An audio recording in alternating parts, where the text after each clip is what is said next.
অগ্নিগর্ভ বেলডাঙা ধোঁয়ায় ঢাকছে দুর্নীতির ফাইল। দুর্নীতির পর্দা ঢাকতে কি বেলডাঙায় বাংলাদেশি মডেল? এখনও অগ্নিগর্ভ মুর্শিদাবাদের বেলডাঙা। রাস্তায় আগুন, আকাশে ধোঁয়া, আর রাজনীতির ময়দানে তীব্র প্রশ্ন। বিরোধীদের অভিযোগ, মুখ্যমন্ত্রী মমতা বন্দ্যোপাধ্যায়ের দুর্নীতির পর্দা ঢাকতেই রাজ্য জুড়ে চালু করা হচ্ছে তথাকথিত বাংলাদেশি মডেল। বেলডাঙা জ্বলছে কেন? কারা উস্কানি দিচ্ছে? কাদের স্বার্থে অশান্তি?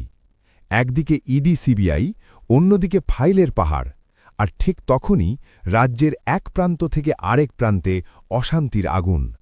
রাজনৈতিক বিশ্লেষকদের প্রশ্ন, এটা কি পরিকল্পিত ডাইভারশন? আইন শৃঙ্খলা ভেঙে পড়ছে, সাধারণ মানুষ আতঙ্কে, আর নবান্ন কি নীরব দর্শক? এমএ বাংলা আপনাকেই প্রশ্ন করছে, বেলডাঙার আগুন কি সত্যিই হঠাৎ, নাকি দুর্নীতির ধোঁয়ায় সত্য লুকোনোর কৌশল? আপনার উত্তর কমেন্টে লিখুন, আর লাইক সাবস্ক্রাইব করে দেখতে থাকুন এমএ বাংলা।